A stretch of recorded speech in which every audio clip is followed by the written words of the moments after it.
My name is Hope Kirkendall, but during World War II, I was known as Hope Elizabeth Rogers, 2nd Lieutenant, Army Nurse Corps.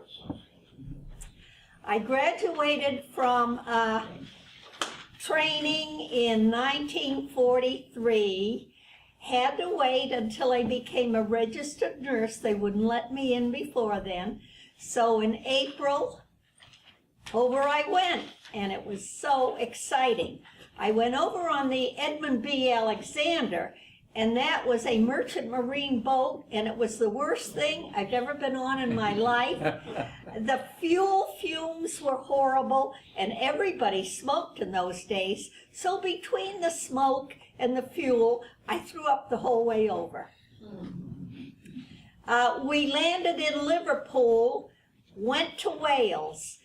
I have to tell you about my hospital. It was the 16th General, and it was an experimental hospital because even though it was a great big hospital and had 96 nurses, and half of that number were doctors, it was tents. We lived in tents.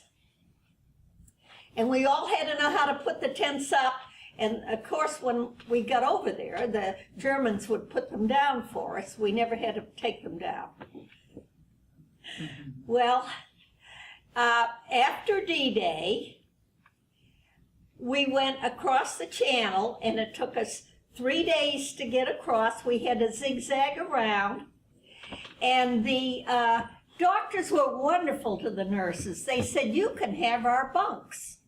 Well, we hopped into the bunks, and they were full of bed bugs. And the food all had bugs in that, so we didn't eat. But we stayed up on deck, and I can remember lying on the deck and looking up, and all these fighters would be fighting each other up in the sky. It was just like the movies, and then one would come down, and you'd think, boy, I hope it doesn't hit me, you know. So you'd close your eyes as it got nearer to you. Let's see. When we got on shore, the dust was so thick you could not see past that row of tables over there behind you. And they put us in trucks, and they said, you're going to a staging area. Well, the driver got lost, because you have to remember, there wasn't any light anywhere. Everything was totally black. So we drove around for several hours looking for the field we were supposed to go in. They had cleared a field for us of landmines. And of course they said, now, don't take 1 foot out of where we've cleared, or you might go to heaven. So when I got there, they gave us a tent, and I just laid down on the floor, and I said, I'm going to sleep, and I went to sleep. And some of the nurses, I understand, went to the dining room. That's a joke. They went down to where there was some food, and they had something to eat. But the nice part of that field was, when I woke up in the morning, somebody had put a pillow under my head and a blanket over me. Now, we left that field and went to another field, and there, of course, I have to back up a little bit, because everywhere you went, you got a straddle ditch. I know you know what they are. They're ditches, and they kind of go zigzag, and everybody gets to go in front of everybody. So I felt that I'd be constipated during my tour in Europe, but, you know, after a while, you adjust. Now, I was in field number 2 for maybe 5 days, and then the good news came. You see, I was an operating room nurse, and I loved my job. I just loved it. So off I went with a team, and there were 3 doctors and 3 technicians, or corpsmen, whichever you wish to call them, and myself. And we went to a big battle, the Battle of Brest, And I understand that that was fierce fighting from the books I've read. Well, it was fierce, all right. They put me in a tent to sleep, but the guns were so close, I felt that I could reach out and touch them. And these were big guns, not just something you shot with. But you could hear them day and night, going forward and coming back. They would thrust themselves. So in order for me to get some rest at night, when I was off duty, I would go to quartermaster and I'd say, Sarge, I'm freezing, can you give me 2 blankets? Well, I did this for a whole week, so I had about 14 to 16 blankets. I would arrange those over my head and just leave a little place where I could breathe. And it worked out very well. Now down there at Brest, we took care of, hundreds of Germans, hundreds. And they'd be full of bed bugs and body lice, because they'd all be down, in these pill boxes. So, and they'd come in and they'd want to kill the operating room group. I could run 3 tables at a time, and I did that, but as you went into these tents where I was, you'd go into a huge, long tent, probably the longest tent that the United States made, and it would be nothing but GIs with their feet up because they would be in shock and they'd have plasma running. And sometimes I'd have to stick another bottle of plasma in on the way to my tent, which was off to one side. And let's see, what else can I tell you about there? The ammo train. Oh, I forgot the big part. In order to get to the Battle of Brest, my team was put on an ammunition train. That was very exciting because there was nothing. You couldn't see anybody on the train. It was all just us sitting there, happy. So I said to my boss, Major Morse, what are we going to do? Because the Germans were breaking through every night. You see, we would capture one town, and then we'd go down and capture another town, and in between there'd be all these pockets of Germans. So this was a Saturday night, and I figure the only thing that saved us that night was the Germans were out drinking beer. Otherwise, they would have killed us all. Now, when I said to Major Morse, what will we do if they come? And he said, honey, don't worry, just go to sleep. I'll sit up and be the guard. Well, I went to sleep. Oh, and he also told me, he said, if they come on the left, I'll alert you and you jump to the right. And vice versa. So I felt very comfortable. But I was told there was some machine guns up on top of the train. But I don't think that would have helped us much, because one hand grenade would have blown us up. We would have gone bye-bye. So that was getting down there. But when the war was over down there at Brest, martial law was declared. And I said to my team, my 3 doctors, I'm going into Brest. Is there anything you want?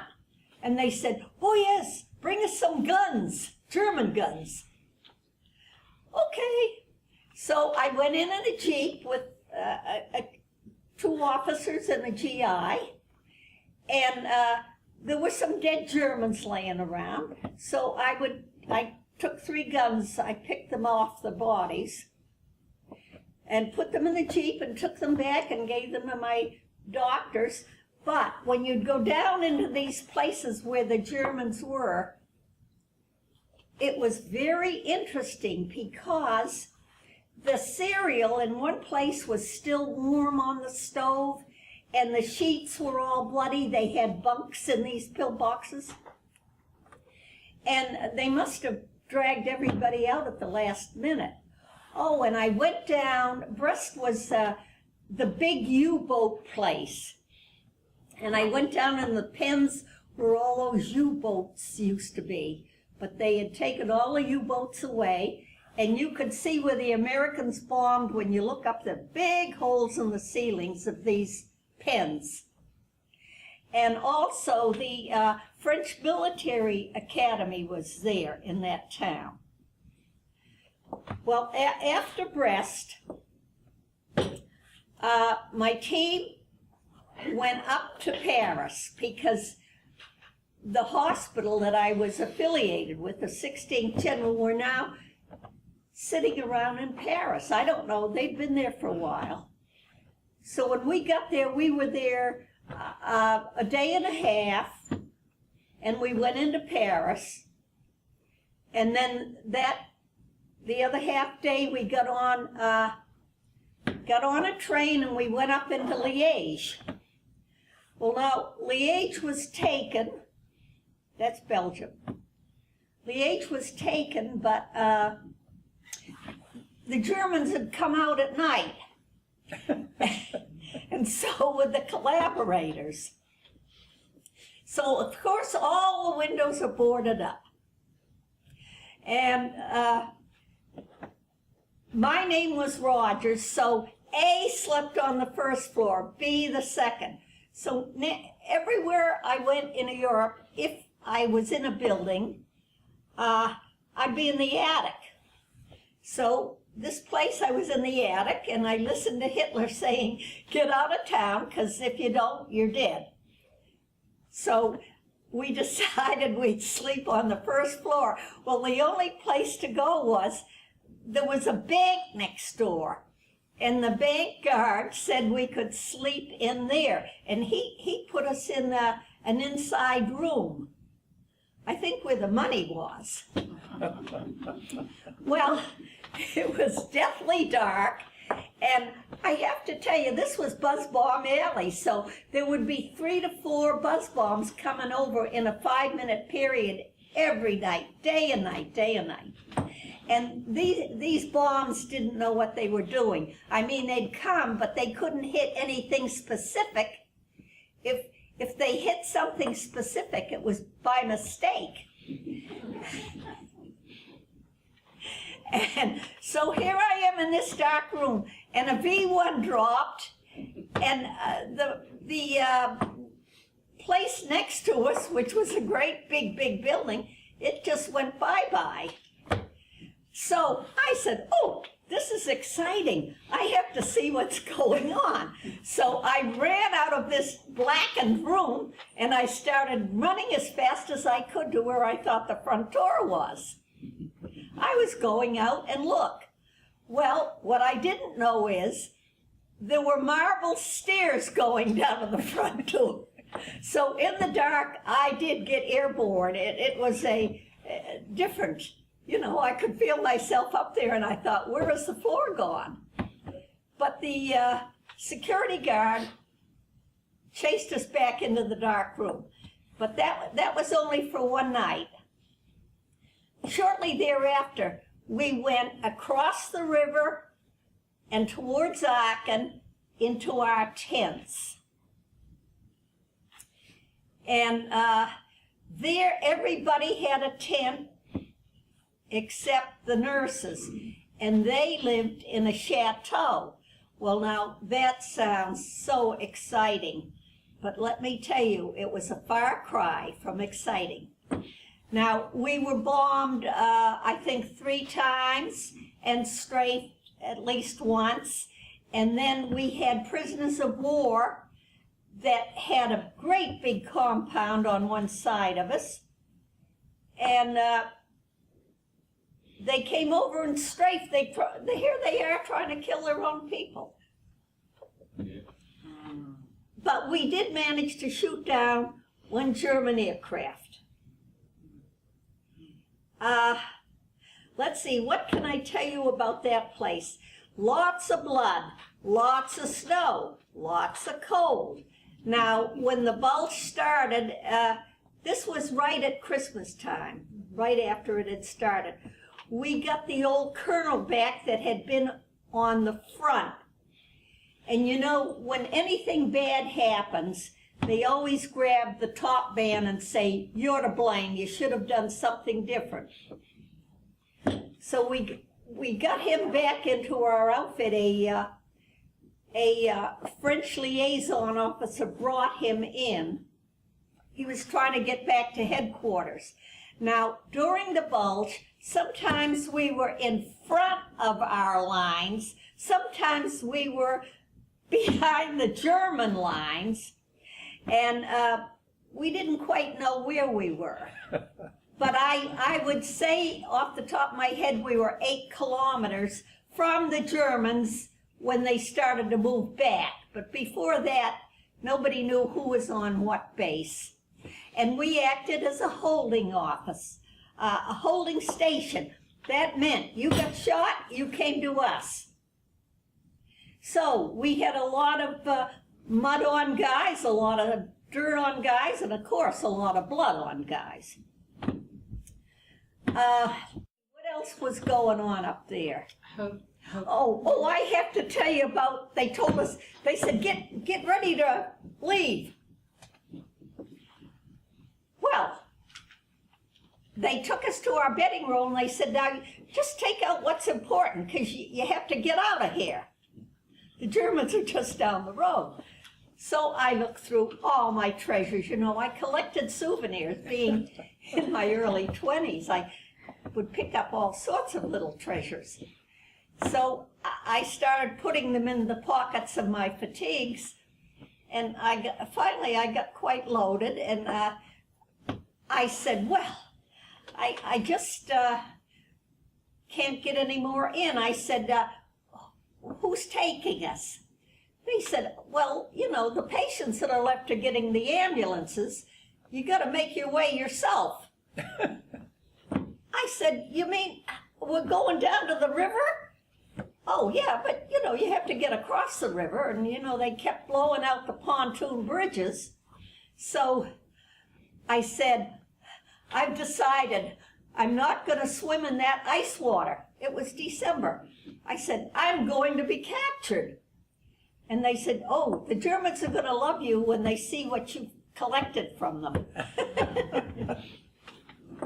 Well, at the last minute, we didn't have to go.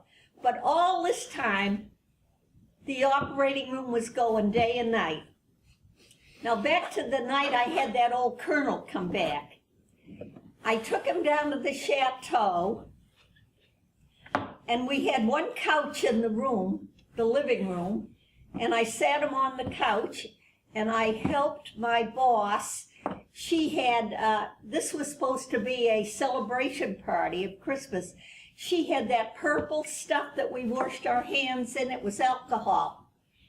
And you put it in your canteen cup. So I would carry the canteen cups in and put them in front of her, and she'd put this purple stuff in. Well, I didn't drink.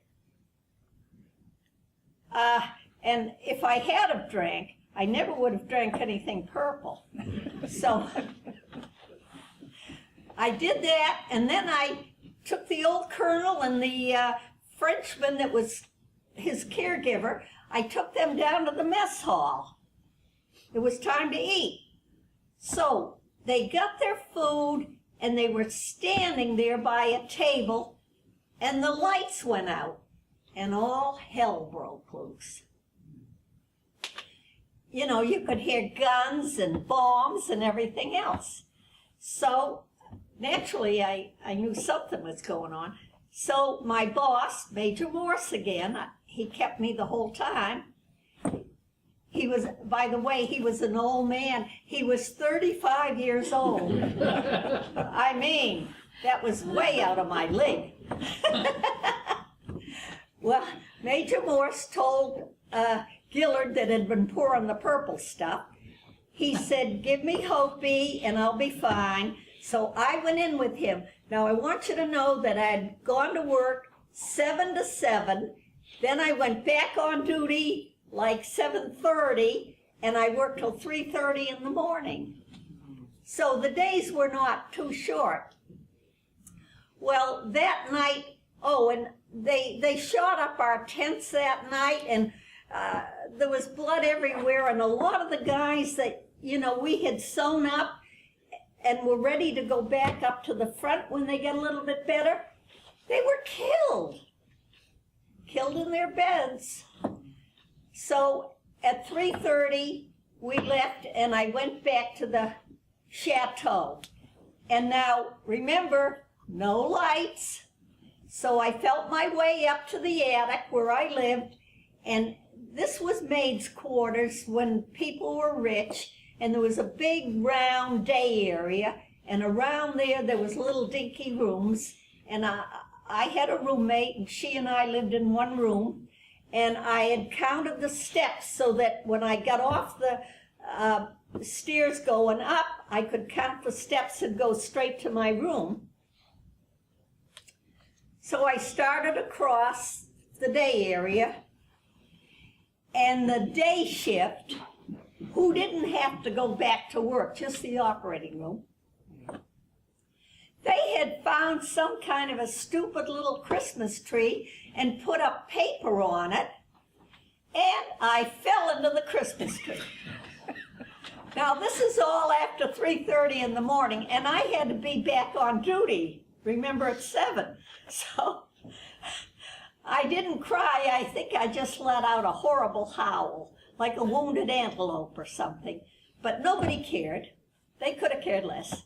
So I got up, went to bed. My sleeping bag was under this big hole in the roof, and it was blowing snow in. I don't know whether it was snowing or just blowing it in. And I just took off my boots, put them under my sleeping bag because I had to put them on in the morning, and got into the sleeping bag and went to sleep till 7. Not 7. I had to get up at 6:30 in order to get there at 7. So that was one night. Well, I did get to be a first lieutenant, but believe me, it was hard. Now they make you into a colonel. I had to make sure the colonel was gone that was sitting over there. But lots of females are colonels now. But in those days, you didn't get more than captain. And you had to be older to be a captain. Over 30. I was over there for 2 years. Worked in the operating room the whole time. When we pulled back from